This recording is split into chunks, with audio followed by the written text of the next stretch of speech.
Welcome back to another edition of the Winning Drive, folks, right here on Texas football. We are creeping closer and closer to the weekend, and that means it's a football season, ladies and gentlemen. I'm talking about football that actually matters. We're also getting closer to Texas football season. 9 days away. Are we 9 days at this point, CJ, guys? All right, how about this?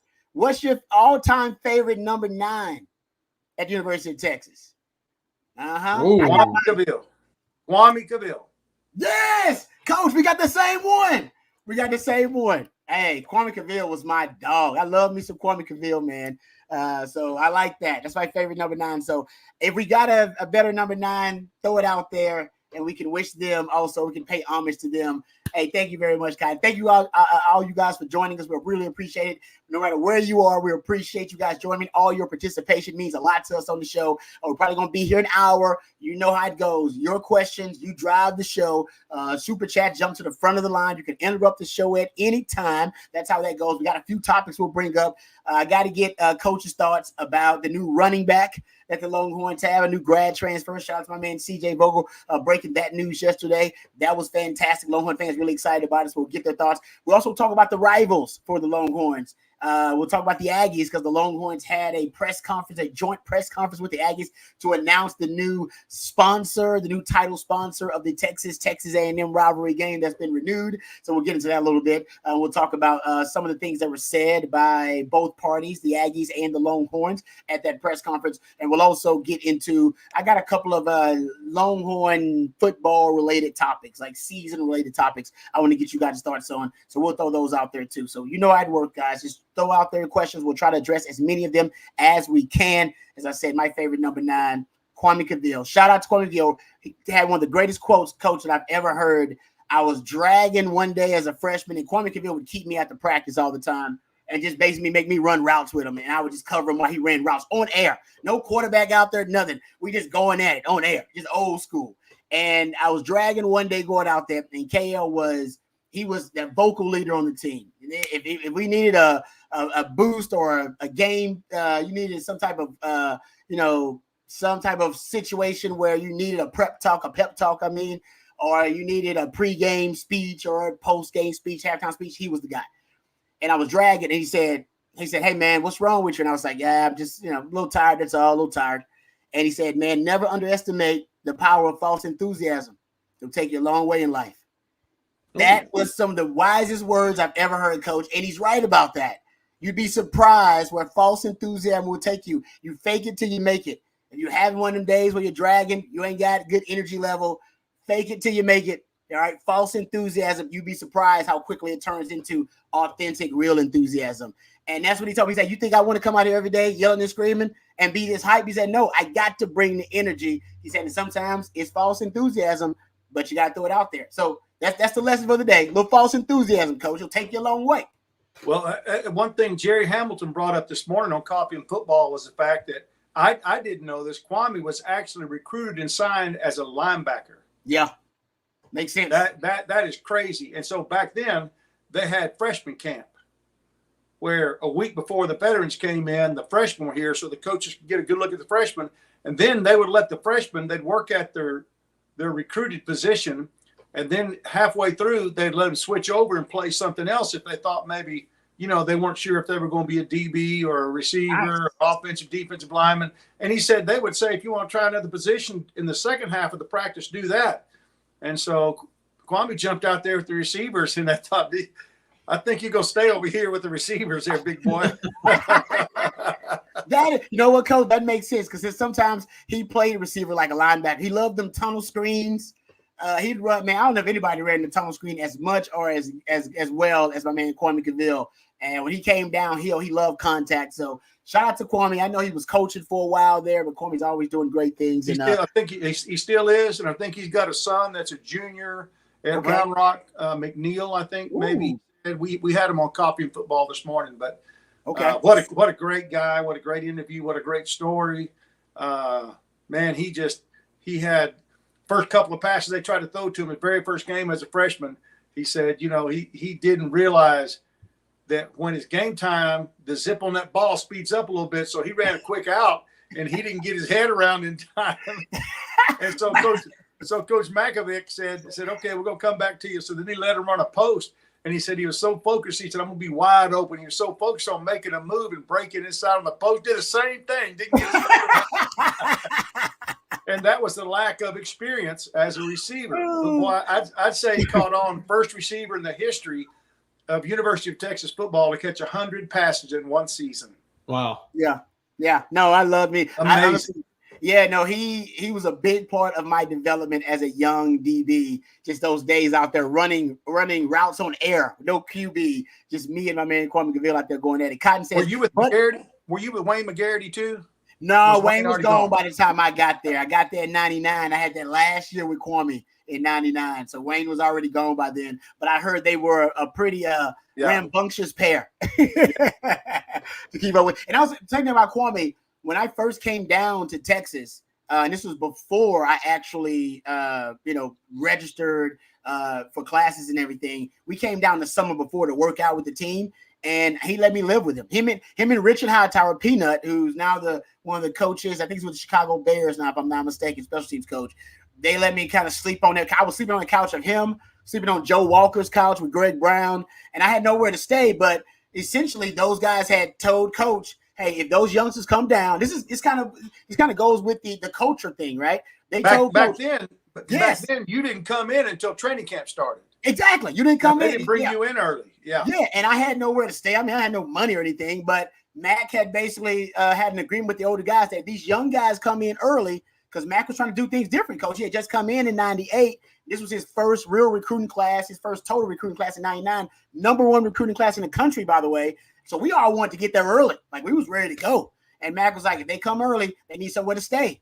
Because they just bought before the days of NIL and all that kind of stuff. We had no bread. So I had to sleep on the couch. Joe Walker, my man Greg Brown, Richard Hightower, Kwame Caville slept on couches and worked out, Coach. And hey, to this day, I owe them a huge debt of gratitude. So that's kind of where I learned the culture. Like, hey, whatever it takes, you want to pass it on, leave it better than you found it, and pass it on that culture to the next generation. So good stuff. Man, I had forgotten all about that. I'd forgotten all about the freshmen coming in. They didn't do that with you, did they, Rod?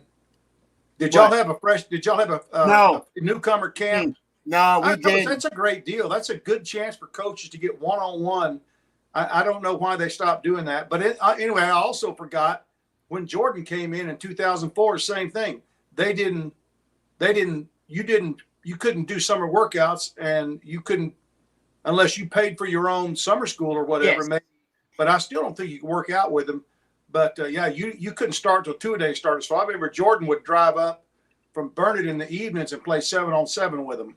Yep. It was the same thing. Basically, I wasn't in the sanctioned workouts, but I worked out with the team and came in a couple of weeks early to work out with them, get to know them. But I couldn't be in like the sanctioned workouts, but they had their 7-on-7s and the private workouts, the player-led workouts, stuff like that. So, man, whatever you got to do. And I'm with you, Coach. I don't know why they don't do, because the NFL does rookie camp first, and then they do the camp with all the other guys. So I don't know why they don't do kind of and maybe because guys come in early now with early enrollees and all that kind of stuff. I guess they've got them all summer anyway. Yeah, so. That's very true. All right, get your questions in, guys. There was a little random conversation about my man Kwame Caville there. All right, CJ, before we get into the Texas A&M joint press conference, let's talk about the newest addition for the Longhorns in the running back room. They needed a player, and they got one. They couldn't go through it via the transfer portal because the portal already closed. But this is what GMs are for, right? To fill holes in your roster when you need it. It's exactly what Texas did here with their new acquisition of Velton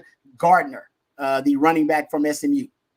Yeah, absolutely, right? We've talked, for the last 2 straight weeks about that running back room and what that might entail. Of course, having lost C.J. Baxter and Christian Clark for the season, you're looking at a much thinner room than what you anticipated coming into fall camp. Of course, Texas has been toying around with Darian Gillette, Ryan Niblett, even some Juan Davis as guys that will receive handoffs at some point this year. How much of them will we see? Well, probably a little bit less now that Texas has gone out and added the 5'9", 175, 180-pound running back out of Dallas Skyline High School. Velton Gardner has spent 5 years at the Division I level previously, had time committed to Texas Tech and Kansas State before ultimately ending up in Kansas after Texas Tech hired Matt Wells, that fired Cliff Kingsbury. He ended up at Kansas, spent 3 years there, transferred down to SMU to get closer to home. and now is back in the portal again as a grad transfer.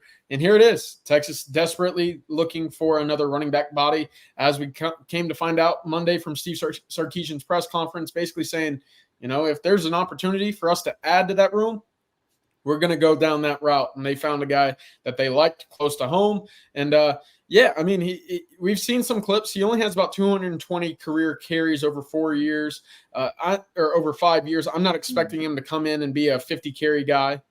This will be a guy that'll be, kind of clean up some blowouts, maybe get some, work late in games to keep Jarrett Gibson, Trey Wisner, keep those guys healthy, really just be able to dribble out the clock, if you will. But at the same time, he's been around the game of football for quite some time, right? He's entering year 6. And to talk about where you need experience, well, to close out ball games, that's one place you need experience. We saw Texas find a way to run off 7 minutes of clock a year ago at Alabama. That's probably not successful without that experience of a Jonathan Brooks and some of those offensive linemen up front, right? Gardner will certainly play a role there, as well as, he does provide some speed. I'm not going to classify him truly as a burner, right? He doesn't have those verified track times that rival of Jaden Blue or even, a Ryan Niblett, when you consider him also being worked into that room as well. But he's got some speed. He's got some breakaway ability. There's a nice run of his against I believe UCF or BYU when he was at Kansas. So you get a good look at what he could do with the ball in his hands. I'm not saying he's going to be a guy that gets the ball 10 times a game, but again, you got to have bodies in that running back room right now. And this is, again, as probably as good as you will find at this point in the portal, 9 days away from kickoff. Okay, CJ, I got a question for you. Did he start training camp with SMU? I don't believe so. I think he was just completely in the portal, just out waiting. And so when did he enter the portal? It was back in the spring. Okay. I believe at the end of his.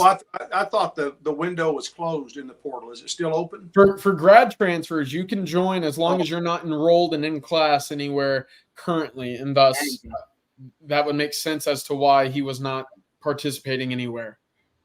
Interesting, yeah, because that's what Waylon wants to know here too. Is with the portal closed, how do we recruit and grab Gardner? My man C just broke it down there as a grad transfer. Different rules apply if you're not necessarily enrolled with another school. I'll also throw this out there. I looked at his resume and found he's got like 7 starts on his resume as a player. I know he's been mostly a backup, of course, but he started a few games with Kansas and a few games with SMU. I like the burst that he has, and yes, I love that, Todd. This is a bigger pickup than most thing provides insurance almost immediately.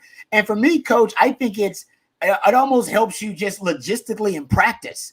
We talked to him, even you brought up how, you got to bubble wrap the running backs, Trey Wisner, bubble wrap and Jaden Blue. They're in kind of green jerseys sometimes, and then you have thud only practices with your running backs. But for everybody to get the full speed looks, and then situations where you're talking about goal line and short yardage, things of that nature, nice to have now another running back that you don't have to teach the fundamentals to.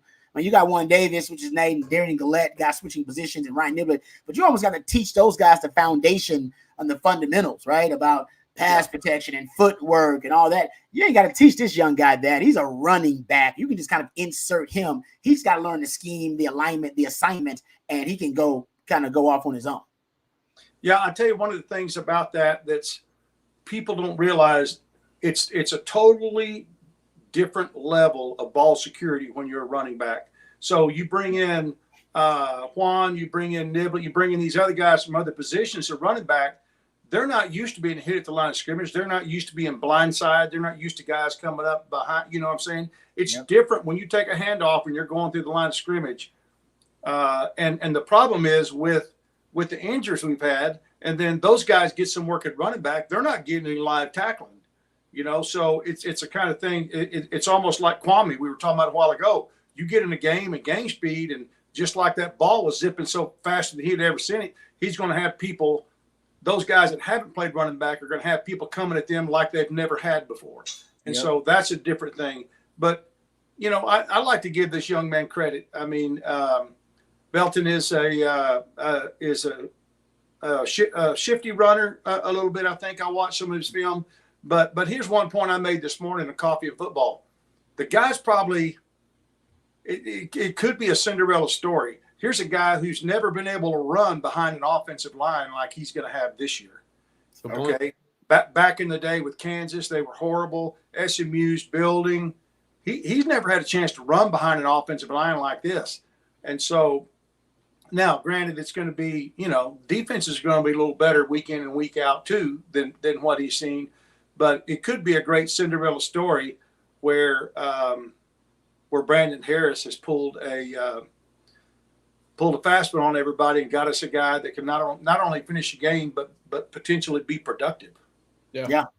817, Mr. Talk Too Much says, I would have thought they'd grab a bigger guy, though. They must feel good about Gillette and Gibson being the bigger backs. This is interesting because it seems to be a concern, CJ. I want to get your thoughts too, Coach, about, and thanks, Mr. Talk Too Much, 817, we appreciate that, about the power run game.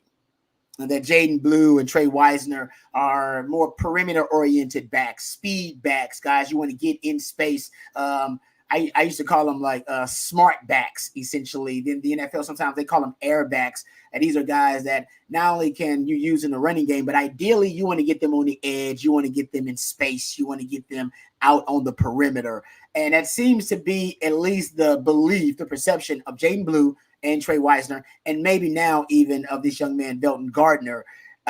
What do we think? And I think Jaden Blue can run in between the tackles, but is it more fact or fiction that we should be concerned about the power running game element for Texas and who's going to fill that role? I think it's twofold, right? It obviously depends on your offensive line and the success that they have creating and getting a push first and creating holes second, right? That's going to be the big point. In the red zone a year ago, the offensive line at times did not do a very good job at either of those. To take a step in that direction, it first off relies on that offensive line. Secondly, if that offensive line is failing to create those holes too, the talent of your running backs can at times make up for that. We saw that with Bijan Robinson. We saw that with Roschon Johnson, specifically in the red zone when Texas was, I believe, a top 15, top 20 team in red zone conversions in 2022. And then obviously we saw the fall off last year as well. Texas probably doesn't have that big body right now. Jarrett Gibson, probably the closest thing. I don't think you're going to see much Darian Gillette at that running back position moving forward. He has been working mostly with the linebackers, even after seeing some time with the running backs in the past week or so.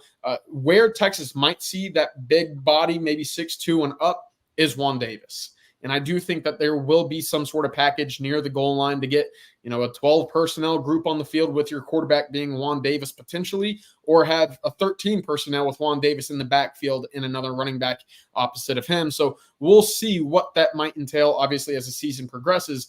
But I don't think you're going to see a whole lot of, a Trey Wisner or Belton Gardner in the backfield for those short distances. Of course, Jarrett Gibson built a little bit different. We've all talked about that as much as possible, but Juan Davis is probably the guy that I would look for in that regard. And of course, it all starts up front. And, with this offensive line and how we're expecting them to perform and how they're expecting to perform, obviously, when it comes to walking out to the Joe Moore Award requirements every single day, there's a certain level of expectation there that they're expecting to be on the field to translate and move over to success there. It's interesting. I want to see what that mock game kind of, what the returns are out of that, because they're going to go through, situational, whether it be a backed up punt, 3rd and long, 4th and short, what the personnel groupings are going to be like. Then you'll get a good idea out of that. I think you'll get a good understanding of what that short yardage or certain personnel groupings will look like then, obviously going into Colorado State 9 days from now. Yep. Yeah, Coach. I think also you have to realize too, guys, that we're into the 4th week of August now. It's not like the transfer portal is full of an array. Absolutely. You can pick, I want a bigger, faster one. I would know we're the 4th week of August. Most people are already secured in where they're going to be and signing up for classes. And, you take what you can get. And again, as a lot of our viewers have said, I feel fortunate that we were able to get him. What wasn't the ideal one we would pick if we could go to the factory and order one, but I think he'll serve us well. Yeah, Rod, real quick, I wanted to add this. I went through and, Pro Football Focus has, those kind of advanced statistics especially for running backs. I think it's great to find out where the success in their runs are, right? Where are they hitting the hole outside? Are they cutting inside?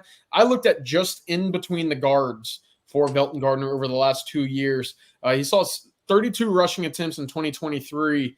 I believe it was 18 of those came inside the guards. So not even off the edge, not even inside the tackles, but, in between those A gaps and off that center hip, if you will. That's more than 50%. Of course, in 2022, when he had a full 70 carry workload for 5.3 yards per carry, he was around 45%. So it's not like this was a guy that's not been used to running between the tackles. Maybe it's a role that Texas uses again, not a big body, but he has had success in between the guards, in between the tackles there. Not necessarily a guy that's only reliant upon speed out, that kind of stretch zone scheme that we've seen. I mean, Texas has great success there with Jaden Blue, obviously, but they're going to have guys that can filter in through power, counter, and, those stretch zones that we've seen so often. Yeah, that's a good question, Coach. And I know you know more about O-line play than I ever will. Texas runs probably, if you go look at the breakdown, outside runs, they're probably 60 to 65% of their runs consider more outside runs. If you go look at the zone blocking runs, they're probably along the same lines of 60 to 65% of their runs are zone, whether it be inside zone or outside zone. With the running back, obviously attrition there and with the injuries, will that change? The amount of gap power schemes compared to the amount of zone blocking schemes, the amount of perimeter runs as opposed to interior runs. Do you think that'll change, or does that still stay the same pretty much with the Sark system, even with the running back injuries? Well, that's a really good question. I think it depends on the progression of a running backs and what each back does best. There are some backs that are just natural zone runners. They can just they just push it and they start working themselves back inside or outside, depending on what the call is, wherever they see the push, wherever they see the softness, some of them have a great job of reading and then accelerate through the hole as soon as they can find a gap to shoot through. Others just tippy-toe, and I'm talking about hesitant. You've seen it. We've all seen it where they kind of tippy-toe and they're just, they just don't have a good feel for how to run the zone.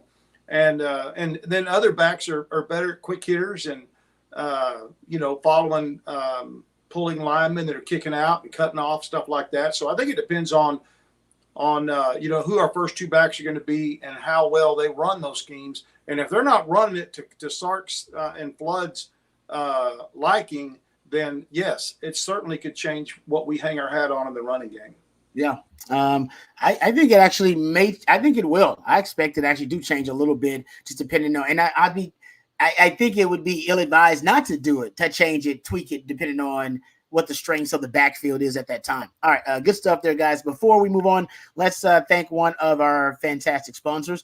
Let's thank our good friends over at Hardgrove Roofing. Now, usually, my man, on Mondays, we have lifetime Longhorn Stevie Lee who joins us, and he joins us courtesy of our good friends over at Hardgrove Roofing. Hardgrove Roofing has offices all over Louisiana and Arkansas, and, of course, the great state of Texas, including Austin, Texas. Hardgrove Roofing will take care of all of your roofing needs, plus they're Longhorn friendly, folks. Hardgrove is the choice of customers everywhere for superior, reliable service. So if you're in the need of a new roof, or maybe you have some issues with your roof, you need to reach out to our friends at Hardgrove Roofing. With partners like lifetime Longhorn Bert Arbin and lifetime Longhorn Stevie Lee, they are the most pro burnt orange roofing company out there. Call them today for a free roof inspection. That's right, folks. Free 99. Can't beat that price anywhere. Hardgrove Roofing. Know who's on your roof. That's hardgroveroofing.com. 512-645-3202. That's Hardgrove Roofing. Thank you very much for being a sponsor of the Winning Drive. All right, I know I can't hardly ever see Stevie Lee again and not think about his manscape he's got at home. I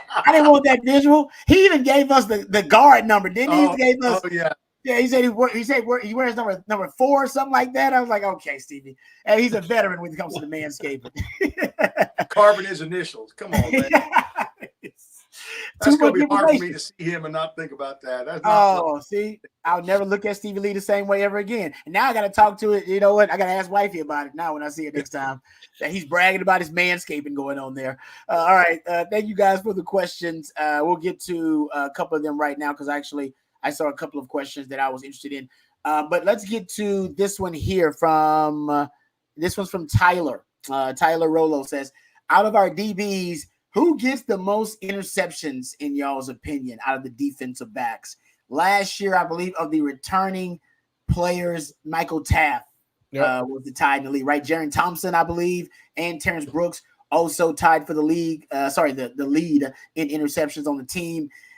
I would like it to be Malik Muhammad, but right now I could see it being one of the safeties. I could see it being a Taft Daddy, or I could see it being, honestly, I could see it being a Makuba or somewhere like that. Just so they'll get more opportunities, in my opinion. What are your thoughts, gentlemen? Who's going to lead the team in interceptions this year? Coach, you want to go?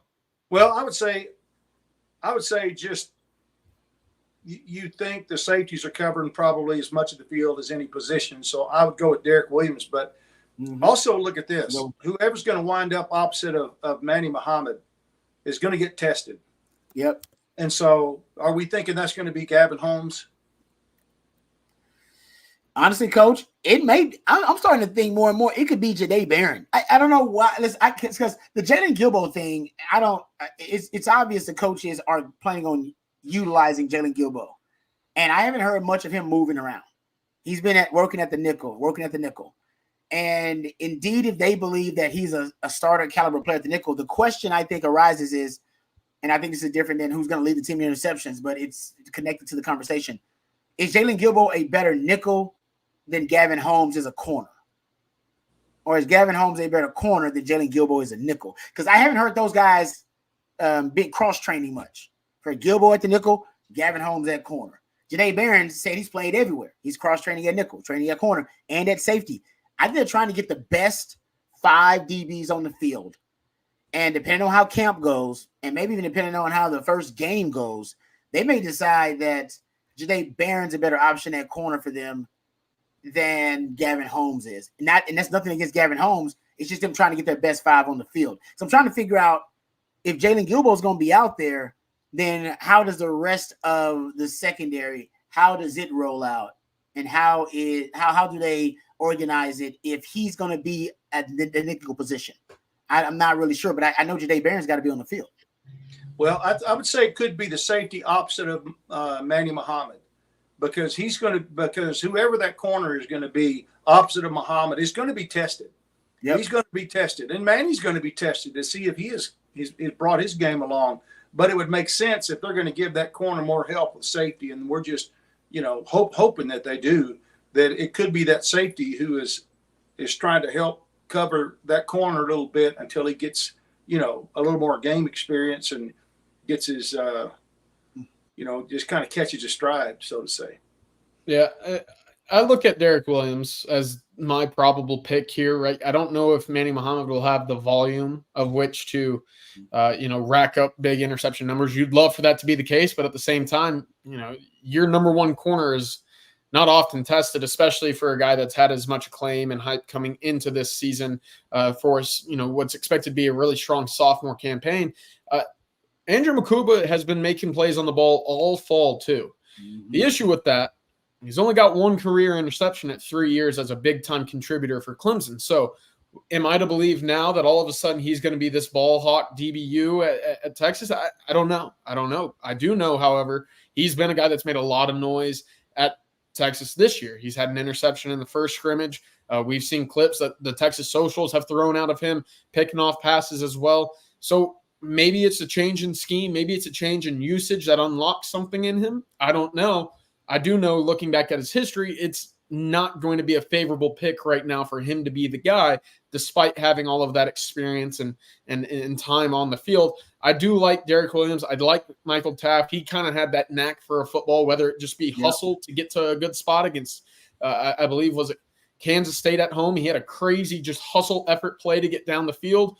He had an interception again against Houston, in which he kind of just, again, right place, right time. And that's a lot in due to his effort that you can never question with a guy like Michael Taft. I look at him as someone that could sneak up and have a couple timely interceptions again, just because he doesn't give up on plays. He's always in that hat to a ball pursuit kind of mentality, and that pays off. So I like him. I like Derek Williams. We'll see what kind of ball skills Gavin Holmes has. I'm not sure he was necessarily ever a big play on the ball kind of guy. He's always been kind of a fight through the hands or stay on the hip, stay in phase, as Rod calls it. Cornerback dating back to Wake Forest. The thing with him, I would love if he was a guy that turned and made a play kind of played the ball a little bit more. Yeah. That's not always been his thing, and as a result, I think he gets handsy. He starts to guess on when the ball's arriving. There's been some holding calls. There's been some DPIs on him in the past, maybe not so much last year, but at Wake Forest, that's something that he's breaking out of. Now you're able to have that confidence to turn back, play the ball, maybe get some interceptions. But I'm looking at a safety as well, Coach. I'm going Michael Taff or Derek Williams right now. I think Taff was a good one. The leading returner in interceptions, correct? Yep. But I still think offensive coordinators think they can take advantage of him. I'm with you. Yeah, that's true. Because he's white. Let's just call it what it is. I'm just telling you. And the guy knows where to be. He knows how to read eyes. Okay. He's got a nose for the football. And I think people are going to attack the Gavin and whoever the other corner is over there, Kobe or Gilbo, whoever that other one is, Ja'Day Barron, I meant. So Taff Daddy could have another banner year.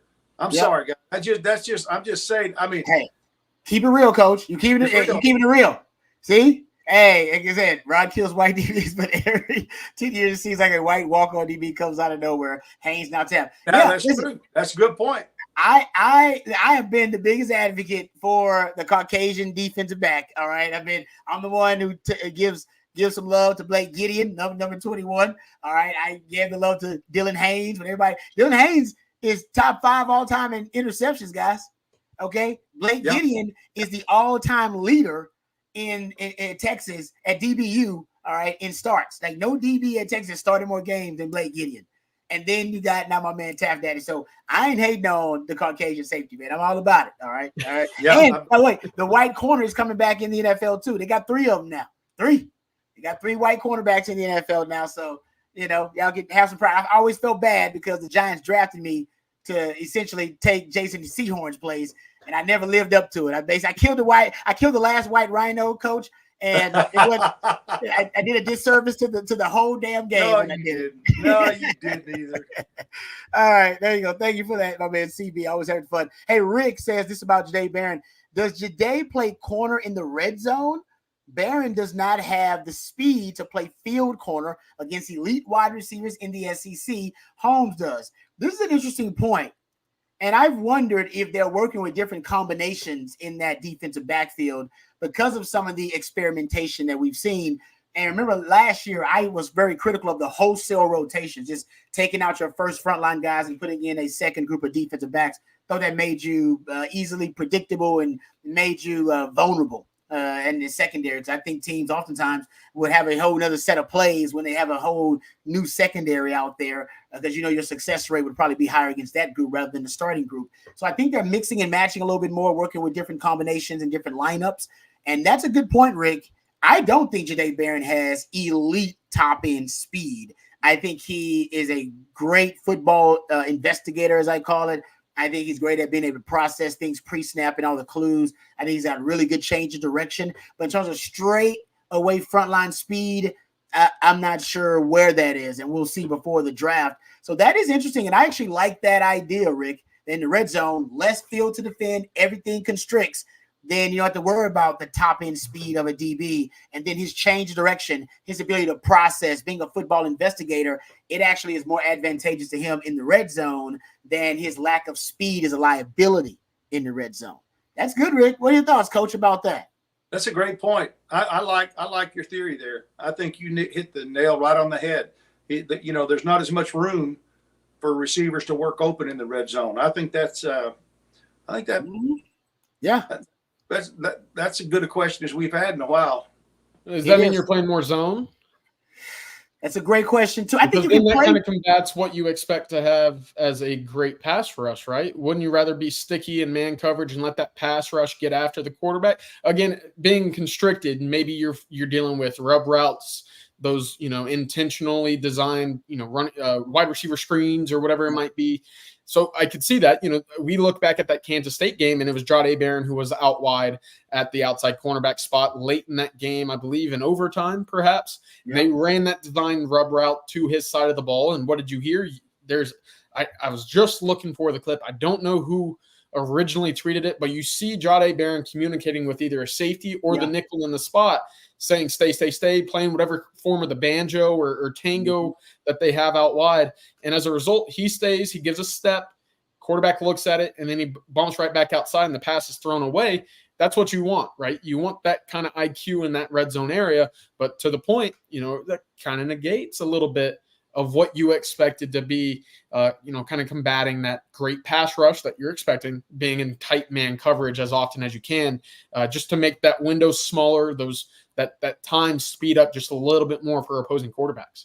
That's a good point, Coach. Is it your experience that there is more man or zone coverage played in the red zone? Because I thought it was man, but what's your experience? Well, it was for a long time, and then people started getting away from it some. They were trying to disguise the zone to make it look like man more in the red zone. So I think some zone stuff is making a comeback in the red zone. But, the guys that have the players, because you got to put pressure on them, like CJ's saying. You got to put pressure on him. You got to close that window. His clock's going to be ticking fast.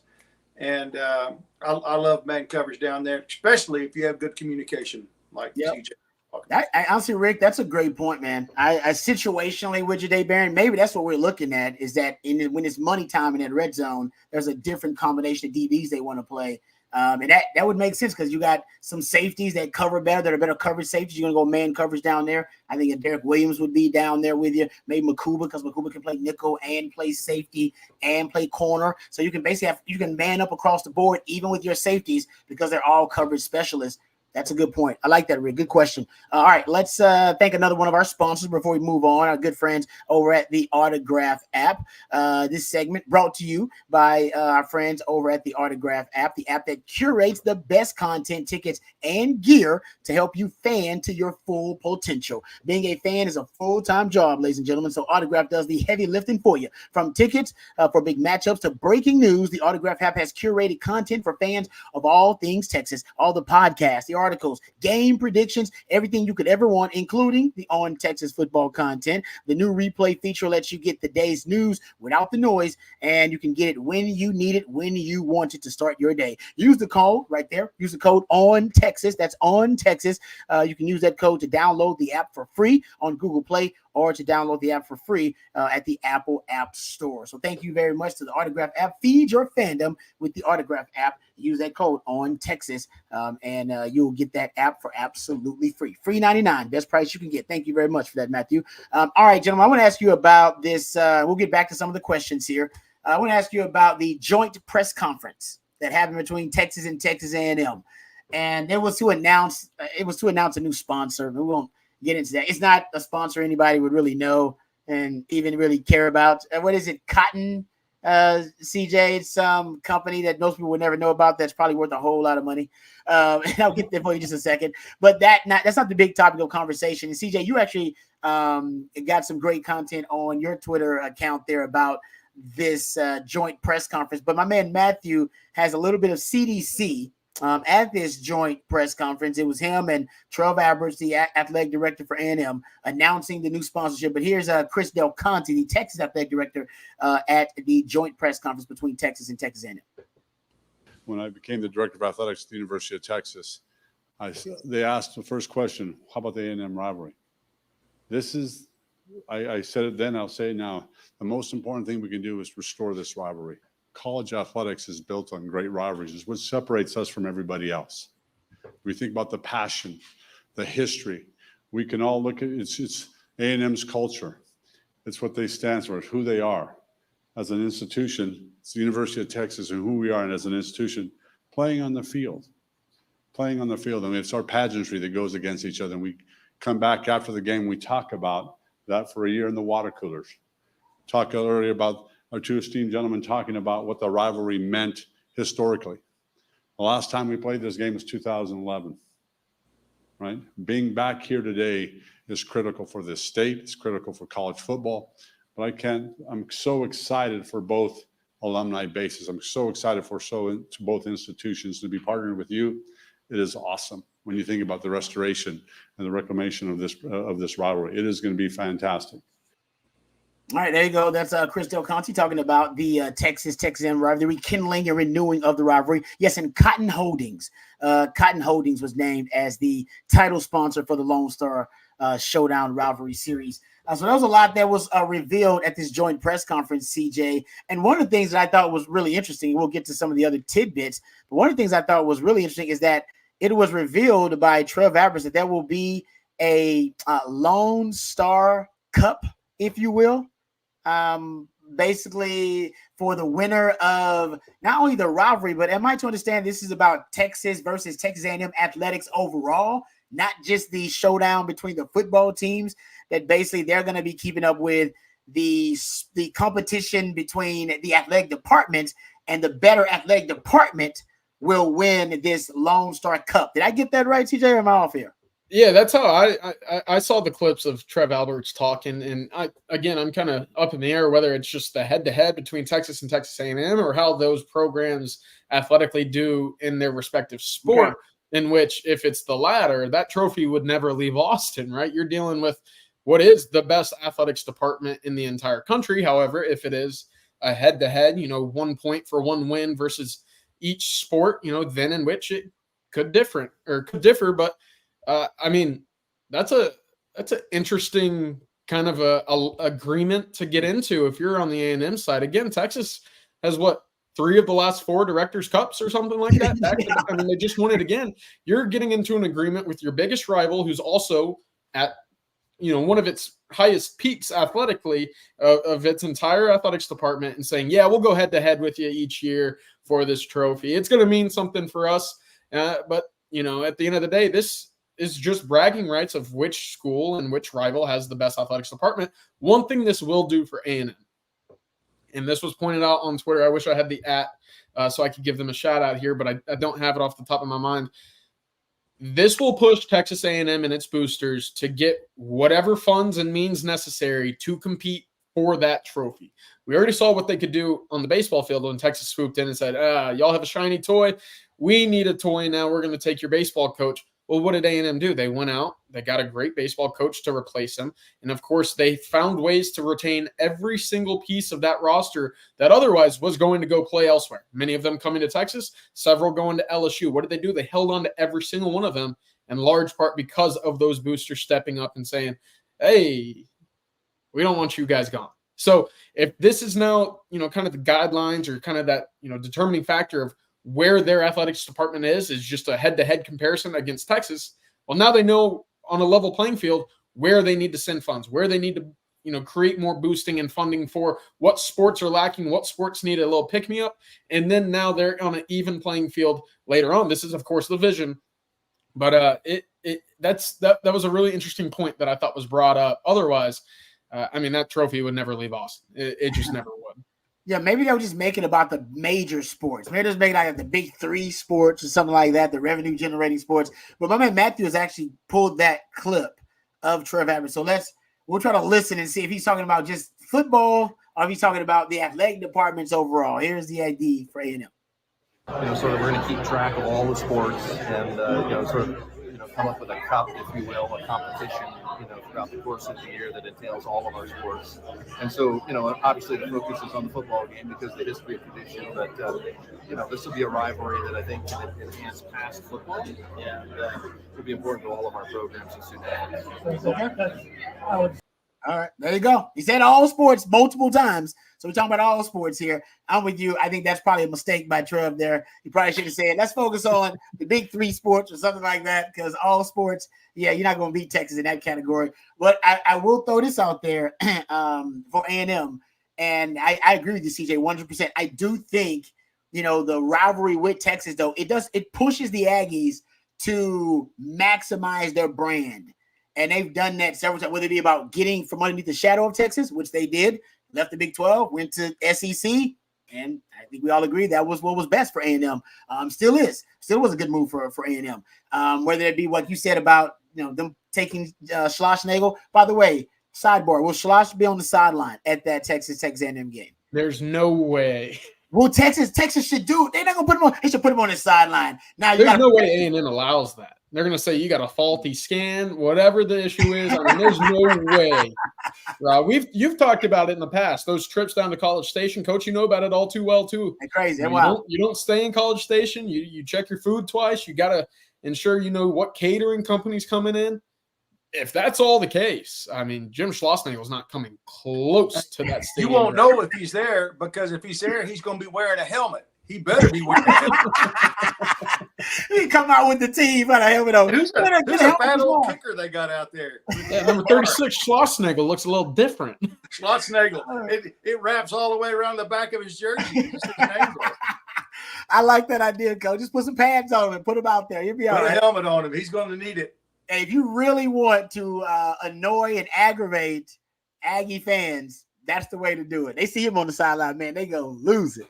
All right, there you go. They'll probably definitely start throwing some stuff on the field. But let's talk about the rivalries, period. And I didn't realize this. I started thinking about it and doing and this obviously Sark has been at Texas only 3 years and going on his 4th year. But he cannot afford to lose a game versus a rival this year because he's 1-3 versus the rivals. He lost to Arkansas. 1-2 versus Oklahoma. And I almost feel like he's got to sweep the rivals this year. Do we feel like that? Do we feel like if you lose to any of the rivals this year, Coach, that basically you once again have a losing record versus your rivals? Now, you haven't faced them all in the same year I believe the last time they faced all of their rivals in the same year, Coach, maybe it was 2008. The 08 team faced Arkansas early. Yeah, we played Arkansas at DKR. Yeah. I want to say that may have been the last year we faced that I can think of. Maybe that we beat all 3. Right. We beat all 3. Beat them. But beat all 3 of them. That's the last time I think we beat all 3 of the rivals in the same year. Like I said, you don't play them every year, so that's probably why. And then before that, I believe you got to go back to like 1990. Before, because like I said, you don't play them every year. Southwest Conference, Big 12, and all that. You didn't play them every year. I believe last time you beat all 3 of them in one season, you got to go back to like 1990 before that 2008 year. My point is, do we feel like Sark's got to sweep the rivals this year? I do. If he doesn't, it's going to take some of the luster off. I mean, It just is. Everybody has such high expectations, and we really feel like we've got one of the best coaches, if not the best coach in the country. Just in terms of, I do, in terms of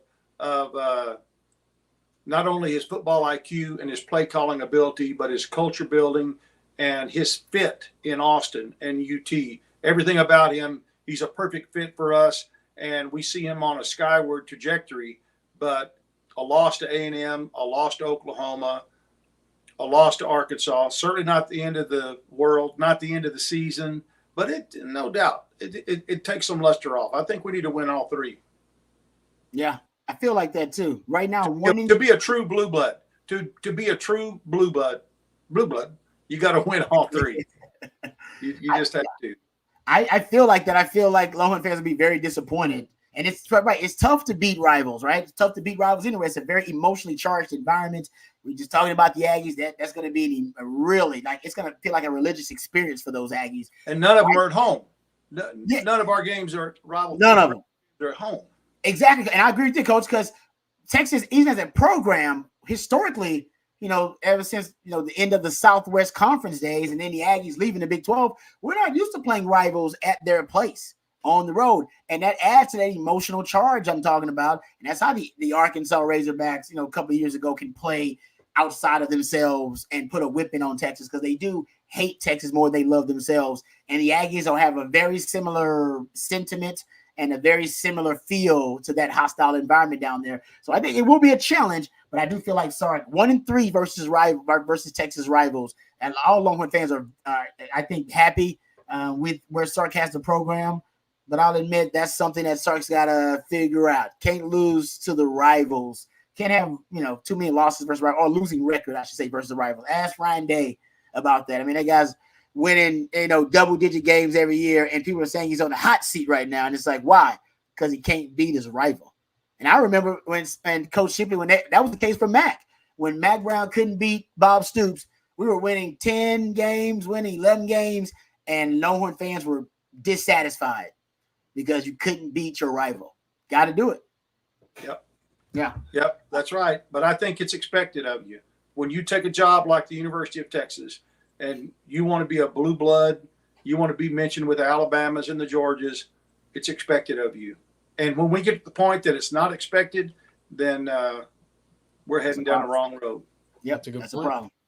All right, getting back to the questions here. Let's get UT Boy says, Rod, could you explain the circle of trust and who you believe is in that circle? Thank you. Circle of trust. I think I got it. Also, I think I got that term from like Meet the Fockers or something. No, you got it. Oh, yeah. Right? Isn't that Robert De Niro? Well, no, you know the circle, the circle. That dad was a dad. Yeah. I believe that's where I initially first heard it. But for Sark, it really is, though. He has to trust his receivers. He wants every receiver, and he talked about this earlier this year in the offseason. He wants every receiver to learn every position. So that's why he said Ryan Wingo's behind the top 5 receivers right now, because he only knows the outside position at wide receiver. He needs to learn the slot, needs to learn the other spots in that wide receiving core for Sark. That's number one. So you got to learn everything.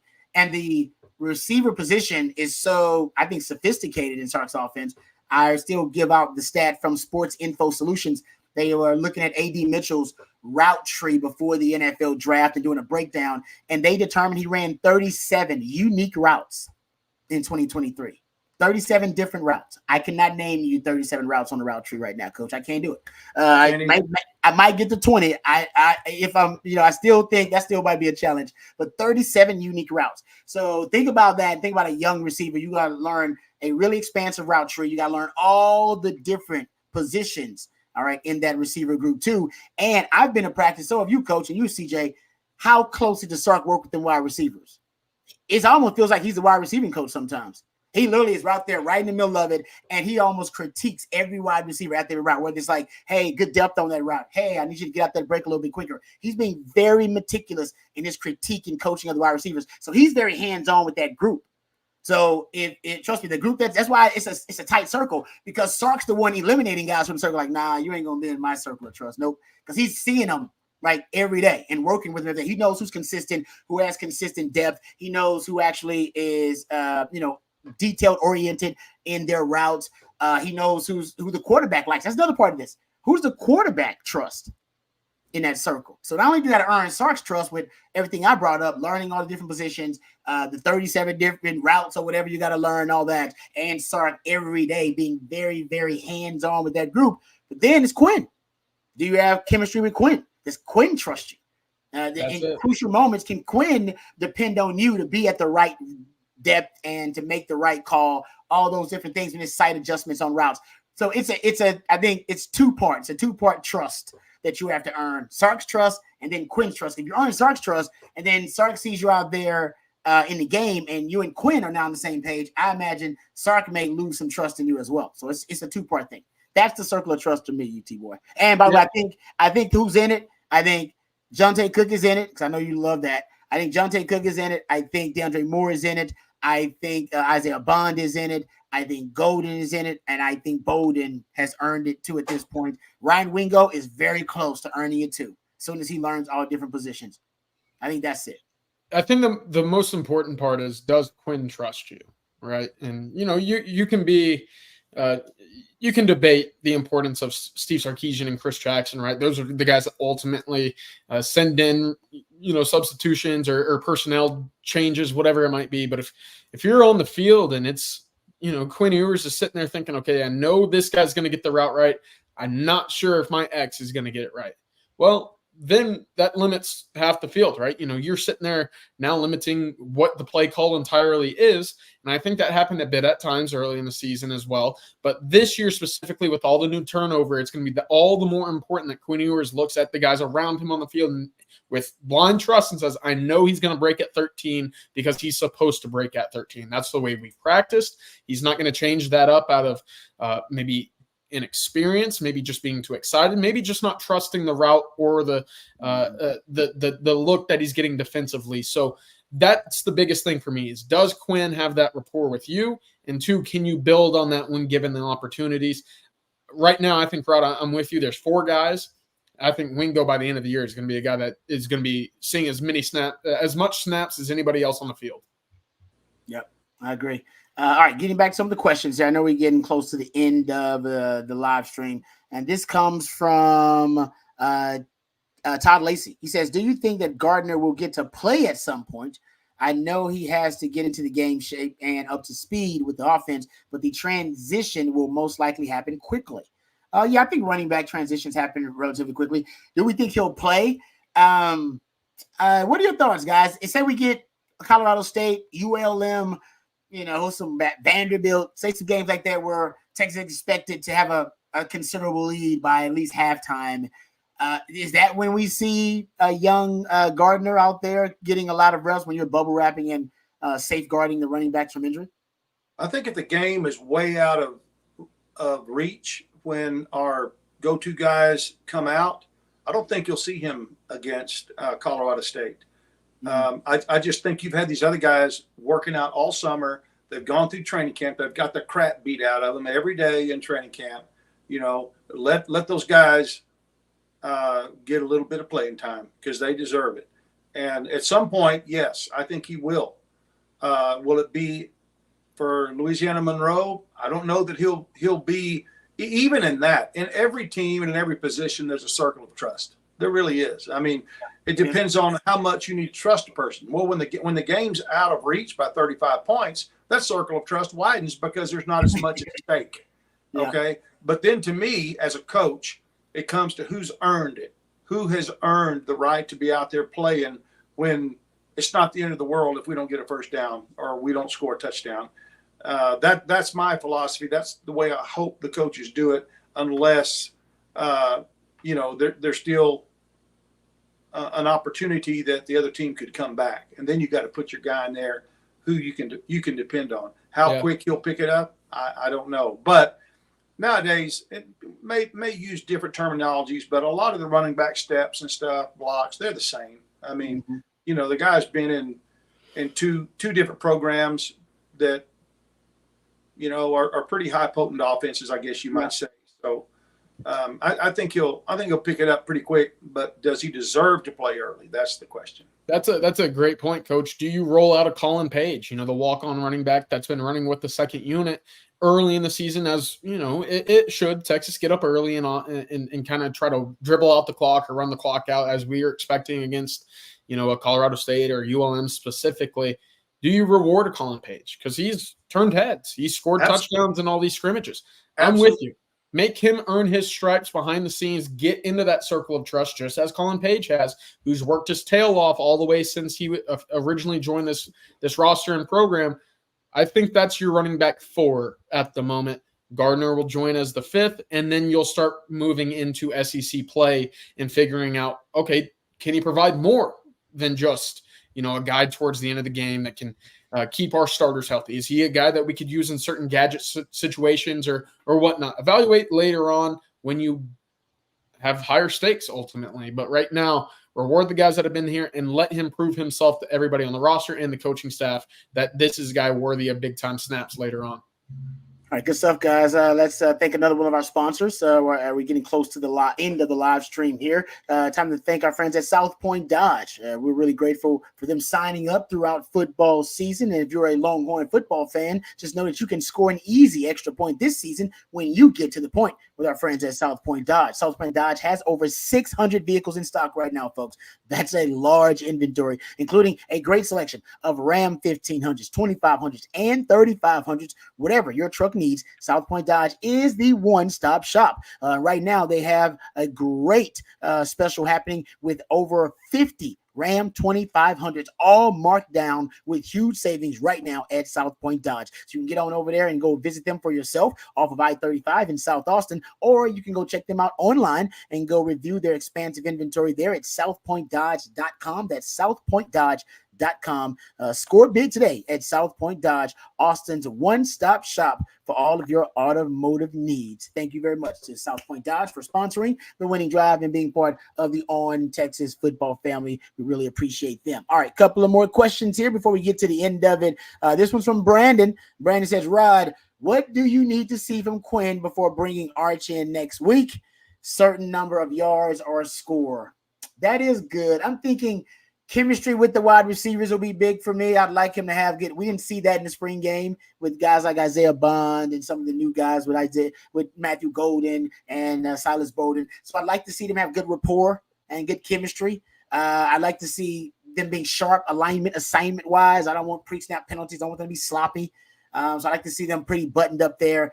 And from Quinn, I want to see Quinn, his pocket presence. This is the one thing Sark said that he wanted him to work on the field was his pocket presence, his ability to maneuver in the pocket, step up in the pocket. Even Quinn has mentioned that with the straight drop back situation, being able to step up in the pocket, create more space, and create more time in terms of sack avoidance. I want to see that. Now, I don't think Colorado State's going to pressure Quinn very much, so I don't expect him to be running for his life or anything like that. But I would like to see a couple of times when the pressure does start to collapse the pocket, maybe they blitz, maybe there's a free rusher. I'd like to see him handle that pressure a lot better. That was one of the things they need to work on. The deep ball, it'd be nice to see the deep ball. The deep ball started to progress a lot more in Quinn's last 6 to 7 starts last season. I'd like to see him pick up where he left off there with that deep ball as well. So just you want to see everybody sharp, buttoned up. I don't need to see Quinn light it up versus Colorado State. As a matter of fact, I'm not expecting to. I expect him to be pretty vanilla,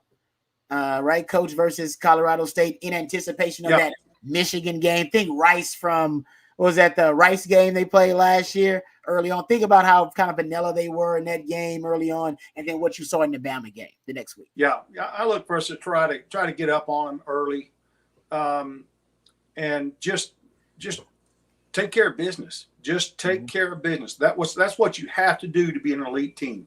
No matter who you're playing, you take care of it. You play at your level, no matter what. You don't flinch, no matter what. I look for Arch to come in and start the fourth quarter if things go as planned. Coach, is that always the philosophy? Depending on what the score is at halftime, you always start your starters off the third quarter. You get a drive or two in, and then you reevaluate and say, all right, now we'll make some substitutions there. I remember that Texas Tech game. Texas was up by 35 at halftime, and you're essentially thinking this game's over. Let's get this group in on senior night and let them have a hell of a night.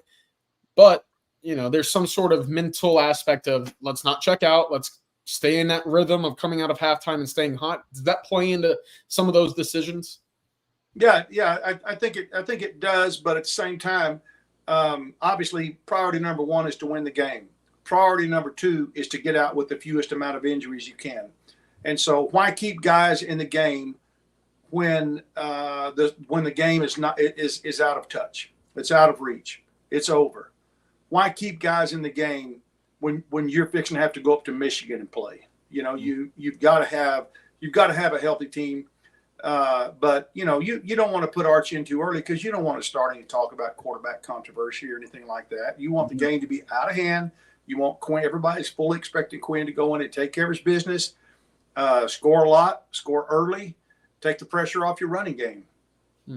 Yeah. Good point. All right. A couple of other questions here. My man CB says, Rodby, I bought your rookie card. Can I get it autographed? Yes, CB. I will. I'll DM you. All right, let you know how I can just send you one. I got some rookie cards. I can just send you. You can keep that one, and I can send you one. It ain't worth much, CB, but I will sign. I probably will diminish the value when I sign it. The nickel that it's worth will probably drop in value there. But yes, CB, I'll take care of you, brother. You always take care of me. Tyler says, Rod B, greater than Deion. Oh, God. Nope, not at all. I did wear the number 21 for Deion Sanders. Wanted number 2 because I wanted to wear the Deion number in college, but 21 was the only thing that was available, but I was inspired by Deion. I tried to play the game as much like Deion as I could. Did not have the hands or the speed, so didn't work out quite the same way. How about this one? This one comes from Todd. Todd says, I have heard almost nothing regarding Neto Umeozulu. When might he enter the starting lineup? All I've heard is how Hayden Connor struggles in run blocking. Zeto is inexperienced. What are your thoughts about that, CJ? Yeah, I mean, he's gotten first-team run at right and left guard in the past month since fall camp started. Most recently this week, I reported that he got some run at right guard with the first team towards the end of practice, that kind of last period of team. So, again, it's going to be a 4-man rotation with Cole Hudson, DJ, Hayden Connor, and Nato finding the two that work the best, maybe together, maybe opposite, whatever it is. That's where you'll start to see Texas really, kind of pick and choose who those guys are going into the SEC play against Michigan. I mean, I think you're going to see all four of these guys, and they're going to be tested against Kenneth Grant and Mason Graham. I say that because we look at the Alabama game from a year ago. Well, the snaps were 43-35 in favor of Cole Hudson over DJ Campbell. So there was still that rotation. It was still trying to figure out who can play and perform against the best talent that we'll see all year, and then we'll move forward after that. It's a great audition for these guys. You're going to see them against Colorado State. You'll see them against Michigan. Right now, it's still trying to find an edge over DJ Campbell and Hayden Connor. All right, last one before we get out of here. It says OTF from Tyler says, would Sark versus Kalen be similar to how Ryan Day can't beat Michigan, or am I totally in left field? Not yet. You're not there. He's 0-2 versus Kalen DeBoer. Let's say he plays him in the playoff, something like that this year, and then ends up 0-3. Then we can start having that conversation that maybe Kalen DeBoer's got Sark's number. But right now, 0-2, and Sark probably last year, it came down to the last drive. I think my take is that Texas plays Michigan like 4 times in the next 2 years. They'll play them in the regular season. I think they see them again in the SEC title game, either this year or next year, and then potentially in the playoff this year or next year. I think they meet 4 to 5 times in the next 2 years. We'll see how he does against the best coach in college football right now, in Kirby Smart. That's really what I want to see, but good stuff there. All right, let's thank our last sponsor of the evening, our good friends at Flat Creek Estate Wine. Did you know the most awarded wine in Texas is actually the vineyard closest to Austin, Texas? That's right, folks. Flat Creek Estate Winery is just minutes from downtown, and they've won award after award this year for their vintage wine, Super Texan. Super Texan is now available at your local spec, so give it a try today. Of course, Flat Creek is also a gorgeous venue. I've been there myself. It is, in fact, fantastic. But they have barbecues and wine tastings every single weekend, perfect for a date with your significant other or a weekend getaway with your significant other. That's flatcreekestate.com. Go check out their inventory. You can go to specs. You can go online and check it out at flatcreekestate.com. They also have it at Central Market. They have that great Super Texan, my wife's new favorite wine. They also got the Pinot Grigio. I'd recommend the Rosé. Great stuff from Flat Creek Estate. And also go check out the venue yourself if you want a weekend getaway with that very special person in your life. flatcreekestate.com.